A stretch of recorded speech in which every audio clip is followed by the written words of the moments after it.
Mes très chers frères, ça y est, le temps est venu. Nous sommes à moins de 30 jours du mois de Ramadan. Le temps est venu pour le musulman de se détourner des passions de cette dunya et de s'orienter vers son Seigneur. Et nous sommes entrés dans un mois qui est un mois important auprès du prophète sallallahu alayhi wa sallam. Ce mois, 2 personnes parmi les plus proches du prophète sallallahu alayhi wa sallam nous ont mentionné comment il était lui durant ce mois-ci. Et notre mère Aïcha nous dit que le prophète sallallahu alayhi wa sallam jeûnait le mois de Sha'ban, le mois que nous sommes en train de vivre. Il coupait le mois en 2, il le décomposait en 2 parties. Il jeûnait la première moitié, jusqu'à ce que les gens disent « il ne s'arrêtera pas de jeûner ». Puis quand venait la seconde moitié de Sha'ban, il arrêtait de jeûner, jusqu'à ce que les gens disent « il ne va plus jamais jeûner de sa vie ». Ceci n'est pas une obligation, mais ceci est quelque chose pour les gens qui sont dotés d'intelligence, pour ceux qui veulent se rapprocher d'Allah. Celui qui jeûne une journée pour Allah, sincèrement pour lui, alors Allah Azza wa Jal éloigne son visage de l'enfer d'une distance que parcourt un cavalier durant 70 années. Et le prophète sallallahu alayhi wa sallam nous dit qu'Allah subhanahu wa ta'ala nous dit que le jeûne est l'un des actes les plus aimés d'Allah, si ce n'est que personne ne connaît sa récompense si ce n'est lui. Celui qui jeûne a 2 joies, le moment où il rompt son jeûne et le moment où il rencontre son Seigneur. Et nous devons, chers musulmans, nous refaire vivre notre foi à travers le jeûne. Le jeûne véridique et authentique, celui qui ramène le musulman à l'essentiel et au plus important. Il y a un second hadith qui est rapporté par Usama ibn Zayd radhiyallahu anhuma, dans lequel Usama demande pourquoi le prophète sallallahu alayhi wa sallam jeûnait. Car nous savons que le prophète sallallahu alayhi wa sallam le fait. Mais le sage, l'intelligent doit se poser la question du pourquoi. Et il doit chercher des réponses au travers de ces dernières. Ainsi, le prophète sallallahu alayhi wa sallam lui a dit « C'est un mois dans lequel les gens sont insouciants. Les gens ne prêtent pas attention au mois de Sha'ban. » Et il a dit, il est entre le mois de Rajab et le mois de Ramadan. Le mois de Rajab est un mois des 4 mois sacrés de l'islam. Car comme vous le savez, Allah subhanahu wa ta'ala dans le Coran, il nous dit qu'il y a 4 mois sacrés. Le mois de Rajab et puis 3 mois qui se succèdent. Dhul Qi'da, Dhul Hijja et le mois de Muharram. Et le mois de Rajab que nous venons de vivre est un mois sacré. Les Arabes et les musulmans connaissent l'importance des mois sacrés. Et même les Arabes, avant l'islam, accordaient une importance à ces mois sacrés-là. Donc nous sommes sortis d'un mois sacré et nous rentrons dans un mois de transition. Ce mois n'est pas qu'un mois simplement de transition, c'est aussi un mois de préparation. C'est le mois dans lequel on doit se préparer à recevoir et à accueillir le mois de Ramadan. Et le prophète sallallahu alayhi wa sallam a dit c'est un mois dans lequel les gens sont insouciants. Puis il a dit, et c'est également un mois qui a un autre mérite. C'est le mois dans lequel Allah, on élève les actes auprès d'Allah et on lui présente les œuvres de chacun de ses serviteurs et de chacune de ses créatures. Durant le mois que nous sommes en train de vivre, les actes que tu accomplis durant toute l'année, elles sont collectées, consignées et elles sont élevées auprès d'Allah subhanahu wa ta'ala. Puis lui seul sait ce qu'il y a dans ton cœur, sait ce qu'il y a dans ta poitrine et lui seul acceptera ou non ces actes-là. Et le prophète sallallahu alayhi wa sallam sait combien, si un être humain a une bonne action acceptée auprès d'Allah, c'est une grande victoire. Alors il disait, pendant qu'Allah est en train d'analyser si mes actes sont bons ou mauvais, j'aime être pendant cette période-là en jeûne. Le jeûne, qu'est-ce que c'est, mes frères? C'est la situation dans laquelle nous nous interdisons de manger et de boire. Imaginez-vous que l'un d'entre nous ait une instance dans un grand tribunal et que cette instance va traiter son affaire et lui dire s'il est accepté ou non. Et que cette affaire est très importante pour lui, qu'elle représente peut-être des sommes considérables. Billahi alaykum, comment sera cette personne dans l'attente du jugement? Est-ce qu'elle va manger et boire ou est-ce qu'elle va être debout devant la porte à attendre qu'on vienne la voir? C'est ainsi qu'était le prophète alayhi salatu wassalam.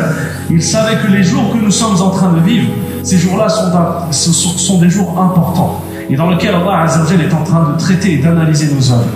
Ainsi, mon cher frère, c'est pour ceci que le prophète alayhi salatu wassalam jeûnait. C'est pour encore plus s'accaparer la miséricorde et le pardon d'Allah et sa pitié. Car nous sommes tous des fautifs et nous sommes tous des pécheurs. Et le meilleur d'entre nous est celui qui se repent à Allah subhanahu wa ta'ala. Également, mes très chers frères, c'est une période cruciale. C'est un moment extrêmement important. Dans ce moment-là, Allah Azza wa Jal va aider ceux qui veulent le bien à profiter du mois de Ramadan. Et quant aux insouciants, le mois de Ramadan arrivera subitement et ils n'auront préparé ni leur foi, ni leur cœur, ni leur esprit, ni leur âme à ce dernier. Et ceux-là, tu les verras les premiers jours de Ramadan, pleins de motivation, mais cette motivation s'essoufflera et s'estompera avec les jours qui suivent. Le mois de Sha'ban est le mois de la préparation, car le mois de Ramadan est le mois de la compétition.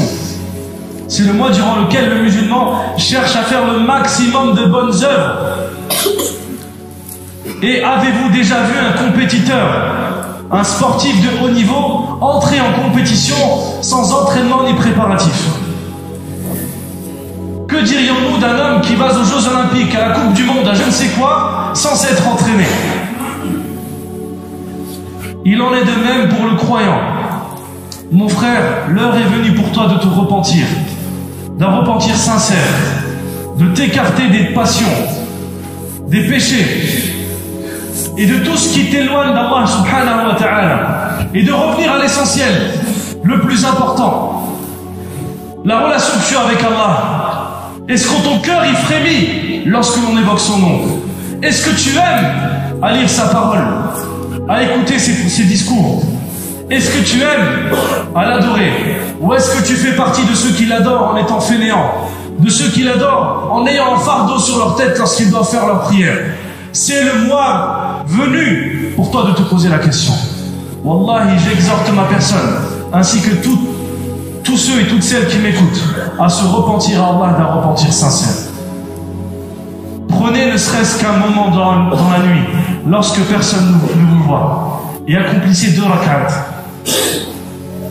2 rak'at pour vous repentir. Et dans votre sujoud, demandez à Allah, Ya Allah, pardonne-moi. Je reviens à toi. Je reviens à toi, Ya Allah. Pardonne-moi ce que j'ai pu accomplir. Et comme on sait dans le hadith, le prophète sallallahu alayhi wa sallam nous dit, celui qui revient à Allah après une période d'insouciance, de rafla, après une période dans laquelle il a commis des péchés, le prophète sallallahu alayhi wa sallam nous a donné une image. Il a dit, c'est l'image d'un homme qui est dans le désert, en plein milieu du désert, et il a une chamelle, et sur cette chamelle il y a toutes ses provisions. Il y a l'eau, la nourriture, tout ce dont il a besoin. Et cet homme perd sa chamelle. Et il perd totalement espoir. Jusqu'au moment où il se dit, je vais dormir, car je préfère que la mort me prenne en plein sommeil, après avoir divagué des heures et des heures. Puis le prophète sallallahu alayhi wa sallam nous dit, puis cet homme de son sommeil se réveille, et il trouve sa chamelle devant lui. Et il dit, la joie de cet homme est comparable à la joie d'Allah subhanahu wa ta'ala de voir son serviteur revenir à lui. Sachant qu'Allah n'a pas besoin de nous, mes frères. Allah n'a nullement besoin de nous. Nos adorations ne changent rien à son royaume et à sa grandeur.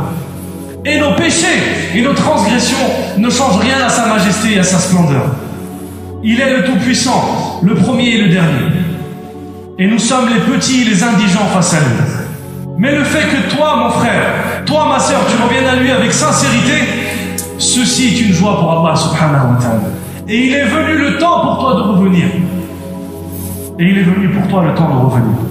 Oussama ibn Zayd nous dit que le prophète sallallahu alayhi wa sallam a dit, c'est un mois dans lequel les gens sont insouciants. Mais il a dit une deuxième caractéristique, c'est le mois dans lequel Allah accepte les œuvres ou non.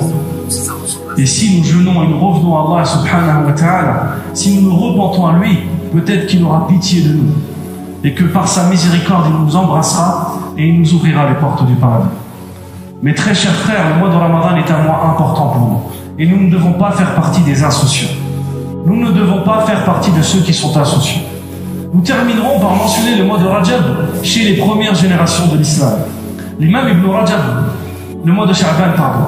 L'imam Ibn Rajab, rahmatullahi alayhi, dans la Ta'if al-Ma'arif, il nous dit que le mois de Sha'ban était connu comme étant le mois des récitateurs, Shahrul Qur'an. Il disait que lorsque l'on passait dans les contrées de Médine, dans les rues, eh bien on entendait ça et là, à droite et à gauche, le Coran être lu par les familles.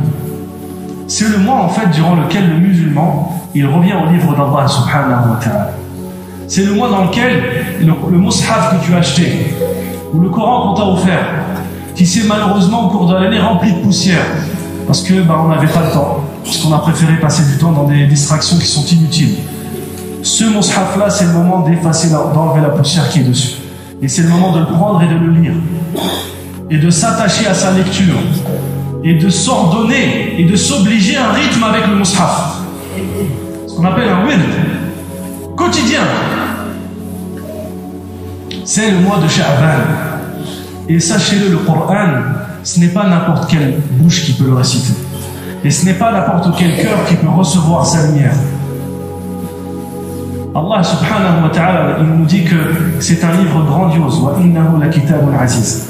Le mal, le faux, ne peut le prendre ni par devant ni par derrière.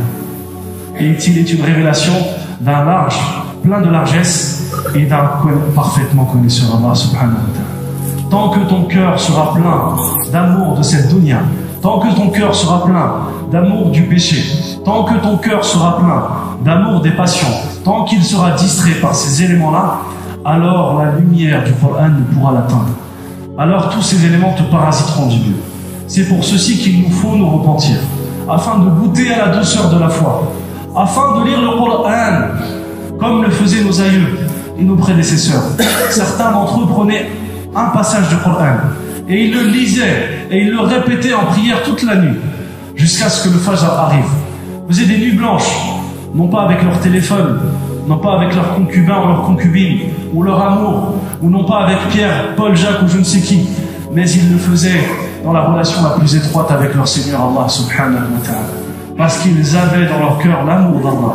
Et l'amour d'Allah ne peut pénétrer un cœur qui est plein de l'amour d'autre chose. Allah subhanahu wa ta'ala est le grand.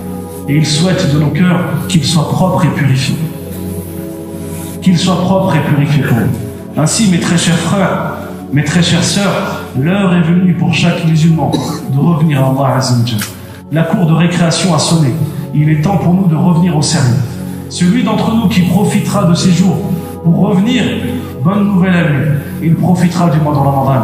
Et quant à celui qui, malgré le rappel qui lui est fait, continue dans son insouciance, alors il ne pourra blâmer que sa propre personne le jour dernier. أقول قولي هذا واستغفر الله لي ولكم